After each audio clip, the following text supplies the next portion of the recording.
자, 홍 기자, 오늘 예고 나간 대로 우리금융 민영화 이슈입니다. 은행을 팔기 전에 이제 비은행부터 팔겠다. 이게 이제 정부 방침이었고, 예. 그래서 핵심 이제 매물이 이제 우리투자증권인데 예. 이게 지금 이제 매각 공고가 나면서 이제 매각 작업이 이제 본 궤도에 올랐습니다. 예. 자, 우리투자증권 매각 본격화 구체적인 내용 좀 먼저 한번 좀 짚어봐 주시죠. 예, 우리금융 민영화를 자세히 뜯어서 보면은 3단계로 구성이 되거든요.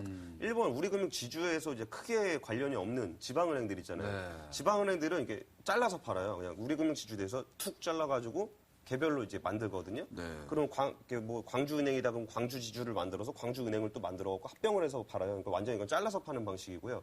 이건 정부가 파는 방식이에요. 우리투자증권 같은 경우에는 이제 패키지라 그래가지고 이제 보통 안 팔리는 물건 끼워 팔기 형식으로 이제 직접 파는데 이번에는 정부가 파는 게 아니고 우리금융지주가 직접 파는 거예요. 네. 그러면은 우리투자증권에다가 이제 플러스 3개를 붙였는데 우리 자산운용, 그 생명, 저축은행 딱 봐도 이게 개인적으로 안 팔릴 것 같은 애들을 이제 묶어가지고 하나가 있고요. 그리고 우리 파이낸셜이 있고 우리 F&I가 있는데 우리 파이낸셜은 캐피탈 회사라고 보시면 돼요. 거기서 뭐 자동차 할부해주고 뭐 그런 데고 F&I는 이제 부실채권 정리하는 회사인데 거기는 좀 팔릴 가능성이 있어요. 그래가지고 이제 따로따로 걔네들은 따로. 이제 사갈 사람 있으면 사가라 그런 거고 나머지 안 팔리는 애들은 우투가 매력적이기 때문에 살 사람은 이제 같이 가져가서 사라 그런 얘기입니다. 네. 그래서 좀 가격을 한번 잠깐 살펴볼게요. 가격. 네. 뭐 정확한 가격이라는 게 뭐 의미는 없겠지만 일단 장부에 적혀 있는 거는 우리투자증권 같은 경우는 우리금융지주가 37%를 갖고 있는데요. 장부가액이 100만, 1000만억, 10억, 100억. 장부가액.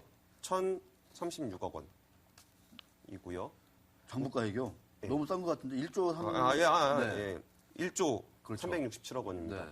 1조 367억 원이고 우리 F&I는 2,065억 원, 우리 자산운용은 우리 F&I가 생각보다 크네요, 그죠? 네, 거기가 네. 장사가 좀 잘 돼요 또. 워낙 그래요? 우리 은행이 워낙 부실 채권이 많기 때문에 워낙, 네. 기업금융을 워낙 훌륭한 열심히 은행이기 해서 때문에. 네. 부실 채권이 많아서 우리 F&I는 수익성이 굉장히 좋은 회사입니다. 그래서 MPL 시장에서는 굉장히 잘 나가는 회사예요. 그래요. 우리 자산운용은 생각보다 작지만 꽤 강한 회사죠. 우리 투자증권을 끼고 있기 때문에 그렇습니다. 네.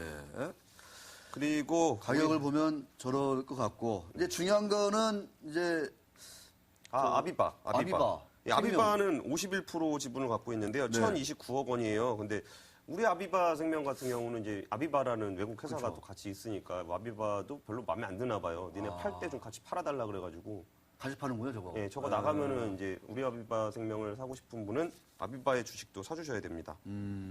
같이 파는군요, 그러니까. 그리고 1 플러스 3 플러스 1 플러스 1 구조고요. 우리금융저축은행은 예전에 다들 아시다시피 그 삼화저축은행을 인수해서 만든 회사고. 알겠습니다. 예, 그렇게 돼 있습니다. 자, 뭐 판다 그랬는데 우리 투자증권 참 주가도 안 움직여요. 참 이게 희한한 미스테리인데 옛날 네. 같으면 이게 원래 판다 그러면 주가가 꿈틀꿈틀하고 뭐 그랬었거든요. 근데 요새는 판다 그러면 그래 너는 팔아라 뭐 이런 분위기예요. 근데 자 인수를 누가 할 것인가가 당연히 이제 관심일 텐데 뭐 유력한 후보가 뭐 2개 있다 기사가 막 쏟아지는 것 같습니다. 자 우리 권 기자 관점에서 한번 좀 정리해 주시죠. 예, 뭐 우리 투자증권 인수전 관련해서 누가 살지 그런 걸 취재해 본 적은 없지만 해봐야 안 돼요. 취재가 잘 M&A 쪽은. 근데 너무나 뻔한 문제인 것 같아요. 우리 저축은행에다가 보험에다가 그 자산운용에 증권까지 가져가는데 그걸 그냥 뭐 일개 증권사 가져가서 그걸 어디다 쓰겠어요, 그거를. 그럼 결국 포트폴리오가 갖춰진 데가 살 수밖에 없는 구조인데 대표적으로 KB금융지주하고 농협지주가 좀 뽑히고 있어요. 네. 일단 농협지주 같은 경우에는 우리 투자증권은 굉장히 이제 탐을 내고 있고 그리고 거기야 뭐 생명사도 있고 뭐 저축은행까지는 아니지만 상호금융이 있고 하기 때문에 인수하는데 크게 문제는 없을 것 같아요. 그리고 농협이 이제 자산운용이나 그 증권업도 굉장히 조그맣게 갖고 있잖아요. 그래서 좀 합병을 할 경우에 좀 농협 등치에 걸맞는 데가 되지 않겠느냐라는 차원으로 접근을 하고 약간 공격적으로 임종용 회장께서 좀 공격적으로 좀 추진을 하고 있는데 그 내부적으로 얼마나 진행이 잘 되고 있는지는 모르겠어요. 근데 얼마 전에 인터뷰를 이제 그 어떤 신문에다가 개별 인터뷰를 하면서 굉장히 이제 강하게 어필을 했는데 그걸 이제 그 매각 주체나 국민들을 대상으로 한 게 아니라 혹시 중앙회를 상대로 한 게 아니냐. 이제 내 의견이 이건데 중앙회가 하도 안 들어주니까 중앙회를 상대로 하는 거 아니냐라는 의지가 보이면서 임종용 회장 자체는 이제 의지가 있는데 농협이란 조직이 그걸 얼마나 받아줄 것이냐가 좀 관건이 될 것 같아요. 그리고 그렇군요. 농협은 농민들을 위한 회사인데 대한민국 1위 증권사를 가져가는 게 이게 좀 맞느냐라는 좀 논란들도 좀 있는 것 같습니다. 맞습니다. 그리고 KB금융지주 같은 경우에는 KB은행은 굉장히 커요. 근데 KB금융지주 전체에 한 90% 이상의 은행이 하고 있거든요. 네. KB증권, 뭐 제가 알기로 지점 2개인가 있고, 뭐 생명 조그맣게 하나 있고, 뭐 저축은행은 어쩔 수 없이 떼어간 거 하나 있는데, 그래서 포트폴리오 다변화가 굉장히 중요한 상황입니다. KB가 2000년대 초반만 해도 완전 리딩뱅크였었거든요. 그러다 지금 이렇게 계속 지금까지 꼬꾸라지는 모습을 보여왔는데, 이번에 좀 우리 금융 민영화를 통해서 좀 이렇게 포트폴리오를 다변화하는 차원에서 접근을 하고 있는데, 임명록 회장님 같은 경우에는 좀 제 값을 써서 내겠다는 정도 수준의 좀 보수적인 관점에서 접근을 하고 있습니다. 네. 그리고 또 우리투자증권 같은 경우에는 좀 사고 싶어 하는 데가 많아요. 또 증권사들은 지금 다 고만고만하니까 이번에 제대로 한번 키워보려면은 우리투자증권은 또 이제 그 IB 라이센스도 이제 받았기 때문에 굉장히 좀 써먹을 일이 많을 것 같습니다. 그런 차원에서 보면 돈을 누가 갖고 있을까라고 보면 요새 현대자동차 돈 많이 벌었잖아요. 근데 HMC 투자증권은 굉장히 작습니다. 그래서 합쳐서 좀 멋있는 그림을 한번 그려보지 않을까 하면서 HMC 투자증권도 좀 이렇게 좀 인수 주체로 좀 각광을 받고 있습니다. 네, 알겠습니다. 저는 이제 개인적으로는 그렇고 농협 금융이 비대해지는 거는 참 시대에 역행하는 거 아니냐 이런 생각이 들더라고요. 그렇죠. 농협증권 자체가 주주나 그런 것보다는 중앙회 통제를 받는 농민들을 위한 거기 때문에 금융시장에 지나치게 이렇게 많은 영향을 미치는 건 그렇게 바람직하지는 않은 것 같아요. 네, 그렇습니다. 민간의 영역이 커지고 활성화되고 이래야 되는데 농협이라는 거대 공룡의 이금융까지 이제 비대해진다면 글쎄요 두고두고 말들이 많이 나올 것 같습니다. 예. 자, 우리금융 비은행 계열 매각 진행 상황 우리 권 기자가 좀 쭉 짚어주셨습니다. 자, 우리금융 민영화 한번 좀 관전 포인트를 전반적으로 한번 좀 이 시점에서 한번 좀 짚어볼 필요도 있을 것 같아요. 예. 우리금융 민영화에 대해서 신재현 위원장이 직을 걸고 수행하겠다라고 얘기를 했는데 그게 좀 이렇게 저렇게 해석할 수 있는 여지는 많지만 일단 저는 정말 이렇게 객관적으로 포인트를 한 두 가지 정도 잡아봤는데요. 첫 번째는 이제 금융시장 재편 쪽을 잡아봤어요. 이제 우리금융이라는 그룹이 자산 기준으로 우리나라 1위 금융지주 회사거든요. 근데 우리나라 금융업계의 고질적인 문제 중에 하나는 과점시장이라는 겁니다. 네. 은행들도 뭐 4대 천왕 얘기 나왔을 때도 4개가 다 가지고 있고, 뭐 증권사는 뭐 과점을 하지 않더라도 자기의 영역을 구축해서 움직이지 않는 경향들이 있잖아요. 근데 그렇게 된 시장에서는 M&A가 일어날 수가 없습니다. 먹고 사는데 전혀 지장이 없기 때문이죠. 그리고 1위를 하기 위해서 열심히 할 필요도 없어요. 선두권만 유지를 하면 되지. 맞습니다. 뭐 그런 상황에서 우리금융이 매물로 나오면서 이게 팔릴 경우에 굉장히 많은 금융업계를 한번 뒤흔들 수 있는 이슈가 될 것 같은데요. 예를 들어서 우리투자증권과 삼성증권, 대우증권 세 군데가 서로 1위라고 주장하면서 다른 기준을 제시를 하고 있잖아요. 그만큼 서로 1위라는 층계 별 의미가 없다는 얘기거든요. 그랬을 때 우리투자증권이 나와서 좀 다른 어디랑 합병을 하게 되면은 절대 부동의 1위 증권사가 돼요. 그렇게 됐을 때 삼성증권 명색이 삼성그룹 안에 있는데 명백하게 뒤로 밀렸을 때 가만히 있을 수 있을까요? 분명히 삼성증권은 우리투자증권 인수 전에 전혀 관심이 없겠지만 인수 후에 금융증권 시장이 어떻게 개편될 건지에 대해서 굉장히 많은 스트레스를 받고 있을 거예요.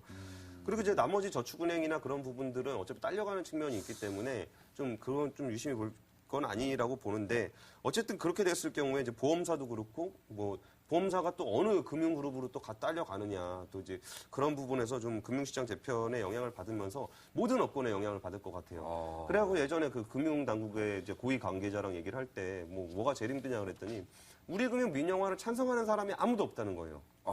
일단 우리금융 사람들은 싫어요.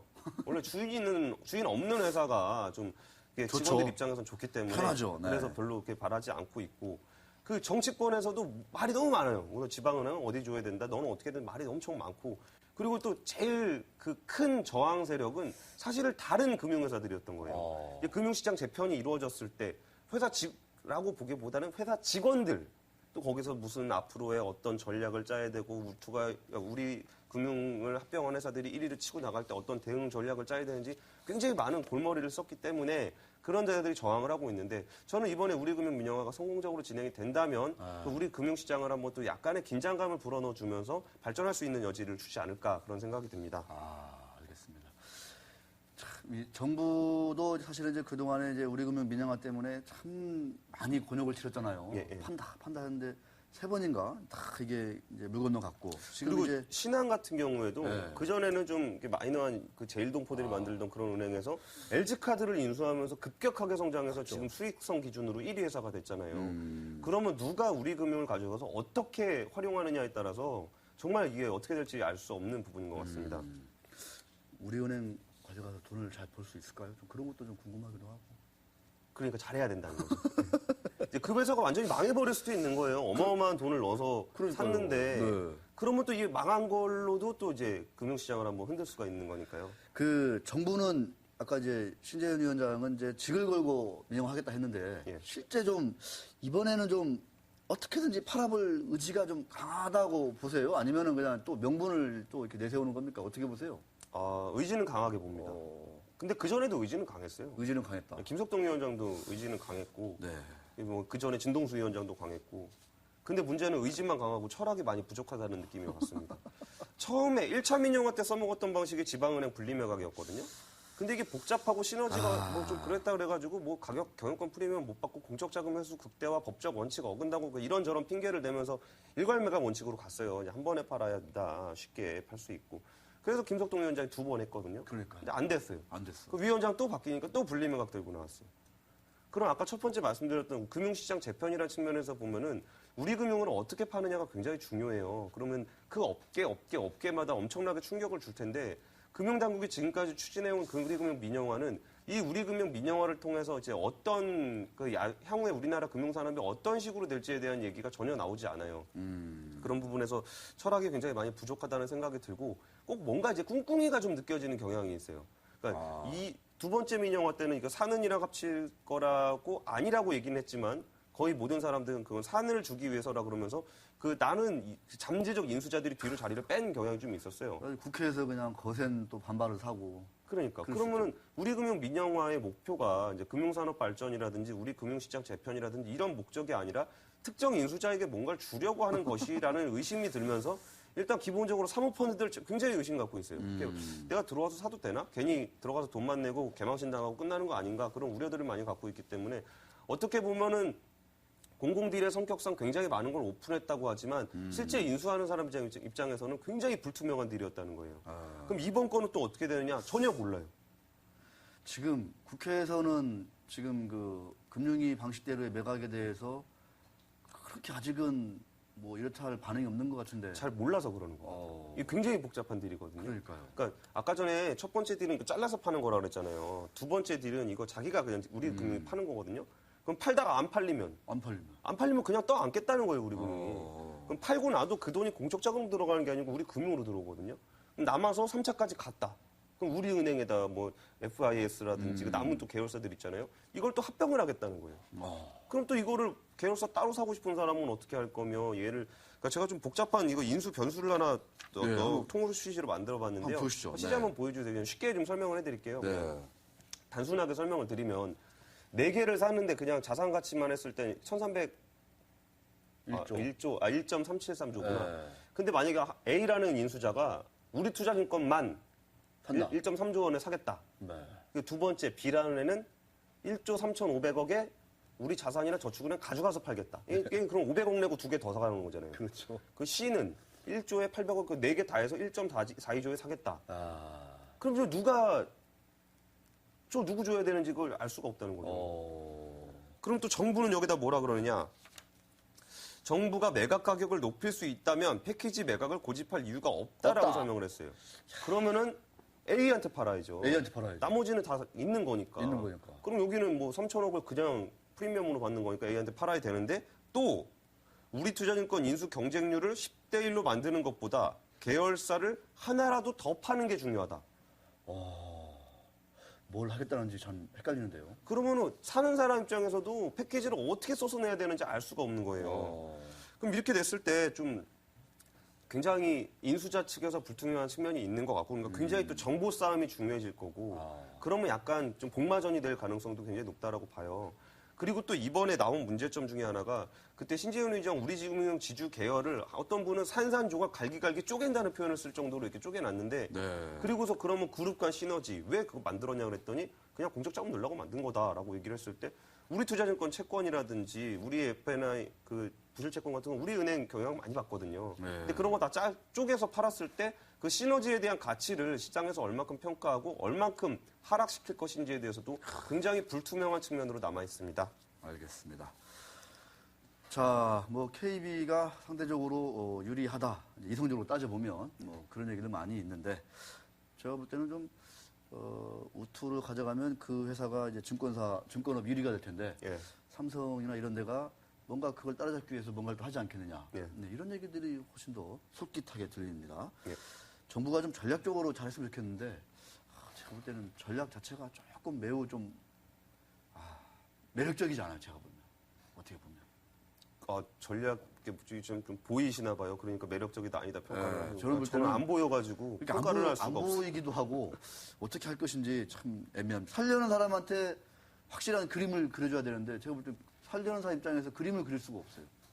그러니까 무슨 얼마나- 의도를 갖고 있는 그러니까. 건지를 알 수가 없으니까. 얼마를 써야 될지, 어떤 계열사를 사야 될지, 예. 몇 개를 사야 될지 이런 거를 잘 알 수가 없으니까 좀 답답한.